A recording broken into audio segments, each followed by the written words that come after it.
A paz do Senhor, sejam bem-vindos. Eu sou a Yarta e estou aqui para partilhar convosco uma palavra. Hoje vamos ler um pouquinho o livro de Oséias, vamos começar no capítulo 3. Então, vou começar a ler a partir do versículo 1. O Senhor me disse: vá, trate novamente com amor a sua mulher, apesar de ela ser amada por outro e ser adúltera. Ame-a como o Senhor ama os israelitas, apesar de eles se voltarem para outros deuses e de amarem os bolos sagrados de uvas passas. Por isso, eu a comprei por 180 gramas de prata e 1,5 barril de cevada. Eu lhe disse: você viverá comigo por muitos dias. Não será mais prostituta, nem pertencerá a nenhum outro homem. Eu viverei com você. Pois os israelitas viverão muitos dias sem rei e sem líder, sem sacrifício e sem colunas sagradas, sem colete sacerdotal e sem ídolos de família. Depois disso, os israelitas voltarão e buscarão o Senhor, o seu Deus, e Davi, seu rei. Virão tremendo atrás do Senhor e das suas bênçãos nos últimos dias, né? Então, só para dar uma introduçãozinha, né? Aqui está falando da história de Oséias, né? Para quem não sabe, Oséias era um profeta na Bíblia, né? Que Deus lhe mandou casar-se com uma prostituta, de pegar essa prostituta, lhe tirar da prostituição dela e lhe transformar em sua esposa, né? Então, ele casou-se com ela, né? E tiveram filhos. E chegou em algum momento em que ela decidiu voltar à imoralidade, voltar para a prostituição. E o que Deus fez? Em vez de lhe deixar, ou quer dizer, Oséias, né? Bom, Deus, em vez de lhe deixar na sua prostituição, o que Deus fez? Deus mandou Oséias ir lá de novo e lhe comprar. Ela se vendia, né? Então ele ia pagar o preço, né? Para que ela não mais pratique prostituição e ela voltasse para a casa daquele que era seu marido, Oséias, né? Então isso está a falar, né? Podemos ver que é uma imagem, né, da reconciliação de Israel com o Senhor, e não só de Israel, porque sabemos que entre os homens só há um que era justo, e entre as mulheres não havia nenhuma justa, né? Como disse Salomão, né? Então só Cristo Jesus era justo. Então todos nós pecamos contra o Senhor e somos suscetíveis, né, de reconciliação para aqueles que foram já alcançados ou que serão alcançados pela graça da salvação. Sabemos que infelizmente nem todos, né? Então, vemos aqui Deus numa posição de reconciliação. Ok, Israel pecou, ok, a Yarda pecou, ok. Então, eu vou lhe trazer de volta para mim. Eu vou me reconciliar com ela. Ela vai me buscar, ela vai me chamar de Deus dela, eu vou lhe chamar de filha. Tá vendo? Mas, algo que eu achei interessante é que no capítulo 3 ele está falando de reconciliação. Mas no capítulo 4, a história é um pouquinho diferente. Ele poderia ter terminado, né, com essa parte bonita da reconciliação. Também não vou falar do livro todo, né? Mas só estou a falar desses capítulos assim que estão próximos, tá vendo? Então ele começou a falar da reconciliação no capítulo 4 e no capítulo 3, perdão. E agora vamos ver o que fala, o que tá escrito no capítulo 4, né? Israelitas, ouçam a palavra do Senhor, porque o Senhor tem uma acusação contra vocês que vivem nessa terra. A fidelidade e o amor desapareceram desta terra, como também o conhecimento de Deus. Só se vê maldição, mentira e assassinatos, roubo e mais roubo, adultério e mais adultério. Ultrapassam todos os limites e o derramamento de sangue é constante. Por isso, a terra pranteia e todos os seus habitantes desfalecem. Os animais do campo, as aves do céu e os peixes do mar estão morrendo, mas que ninguém discuta, que ninguém faça acusação, pois sou eu quem acusa os sacerdotes. Vocês tropeçam dia e noite, e os profetas tropeçam com vocês. Por isso destruirei sua mãe.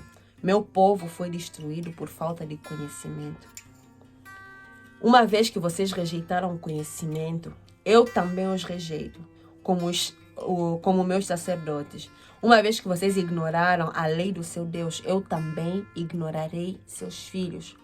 Quanto mais aumentaram os sacerdotes, mais eles pecaram contra mim.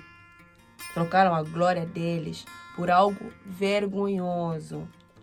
Eles se alimentam dos pecados do meu povo e têm prazer em sua iniquidade. Portanto, castigarei tanto o povo quanto os sacerdotes. Por causa dos seus caminhos, eu lhes retribuirei os seus atos. Por causa dos seus caminhos, e lhes retribuirei os seus atos. Perdão. Bom, e depois continua, né? Quais seriam esses castigos, né? Que, por exemplo, iam comer, mas nunca iam ter suficiente, que iriam se prostituir, mas nunca iam se multiplicar, ia ter esterilidade no meio deles e por aí vai, né? Então, a Bíblia aqui está a falar de um desprezo das pessoas em relação ao conhecimento. Porque a Bíblia está a falar que o povo foi destruído por falta de conhecimento. Algumas pessoas podem dizer assim, mas tipo, se eu não sabia, por que eu vou ser destruído? Porque o povo poderia dizer assim, mas se eu não tenho conhecimento, se eu não tenho consciência de que é para fazer isso, por que eu vou sofrer as consequências de algo que eu não sabia que era para fazer? Mas tipo, a Bíblia está a falar que isso foi uma escolha dessas pessoas. Por quê? Porque Deus se revelou aos homens. Deus mostrou a sua lei. Hoje, eu e você temos acesso a esse livro aqui, a palavra do Senhor. E eu já estou a falar que nós rejeitamos o conhecimento. Percebe? Tipo, às vezes, nós nos colocamos numa posição que, por exemplo, é como se o pastor é que conhecesse tudo e nós só tivéssemos que ir lá ouvir. Porque aqui as pessoas estavam a seguir os sacerdotes e esses sacerdotes eram negligentes. Tá vendo? Então Deus, em vez de falar só, vou punir um sacerdote que conhecia e mesmo assim foi negligente, mesmo assim não ensinou corretamente o povo, Deus disse não, tanto o sacerdote como o povo vão ser destruídos, vão ser castigados. Por quê? Porque ambos foram negligentes. A Bíblia fala que a sabedoria clama nas praças, nas ruas, ela exalta a sua voz. Deus nos deu acesso ao conhecimento da palavra dele. Deus nos deu graça de podermos conhecer aquilo que é bem, aquilo que é mal. Deus colocou na nossa mente, na nossa consciência, essa capacidade de discernir quando alguma coisa é desagradável aos olhos dele. E Deus nos capacita também para nós buscarmos mais conhecimentos sobre ele. Percebe? E é ordem de Deus que eu e você nos esforcemos em conhecer. Então não tem desculpa, percebe? Não tem desculpa. Se nós formos no capítulo 6, o versículo 3 está a dizer assim: conheçamos o Senhor, esforcemo-nos por conhecê-lo. Tão certo como nasce o sol, ele aparecerá. Virá para nós como chuvas de inverno, como chuvas da primavera que regam a terra. Então, tipo, a Bíblia tá dando essa ordem, né? Vamos todos, vamos conhecer a Deus, vamos nos esforçar. A Bíblia está falando de uma noção de esforço talvez mental, de esforço, sei lá, de pagar um curso, alguma coisa. Mas Deus está a falar, se esforça em me conhecer, me conheça. E a Bíblia não está a falar só que nós é que vamos fazer isso. E que vamos ficar sem resposta. Porque a Bíblia está a falar que tão certo como nasce o sol, é tipo, do mesmo jeito que o sol nasce, o que vai acontecer? Deus vai aparecer para você. Se você se esforçar. A Bíblia fala, chegai-vos a Deus e Ele se chegará a vós. Ou chegai-vos. Enfim. Tá vendo? E a Bíblia está a falar que, ainda por cima, tipo, além de Ele aparecer, Ele vai vir para nós como chuva do inverno, como as chuvas da primavera que regam a terra.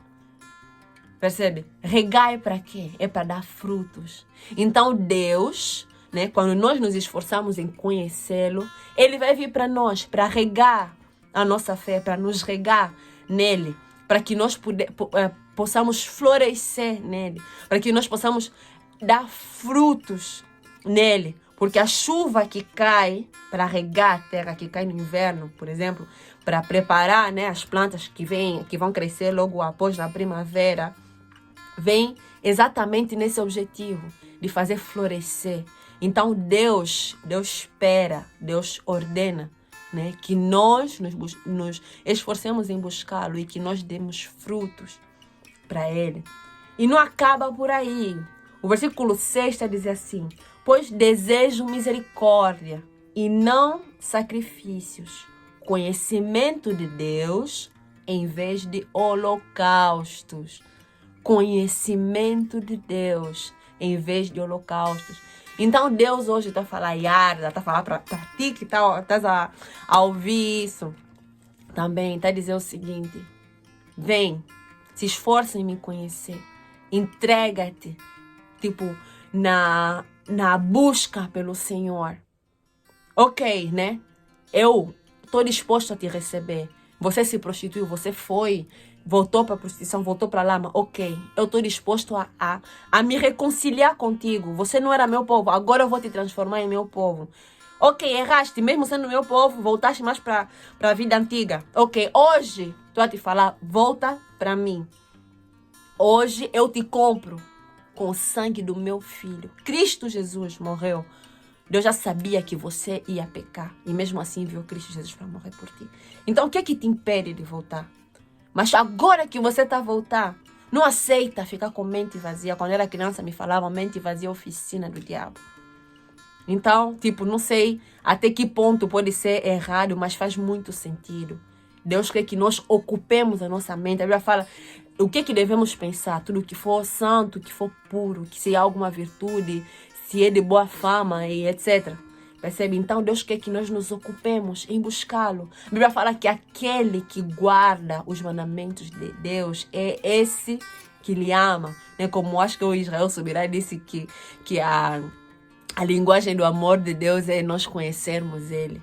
Conhecermos os seus mandamentos, obedecermos os seus mandamentos. Então hoje Deus está a te falar, não quero o teu sacrifício. Não precisa. Se você me obedecer, se você buscar me conhecer, já está ótimo para mim. Pelo menos nessa fase, a não ser que Deus depois requeira tipo algo segundo os propósitos dele para ti, se calhar que você vai em alguma missão.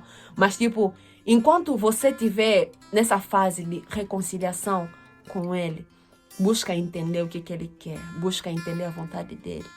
Vamos buscar, né? Porque eu também estou dentro disso. Vamos buscar viver em obediência, buscar conhecer o nosso Deus. E é isso. Então, obrigada por estares aqui.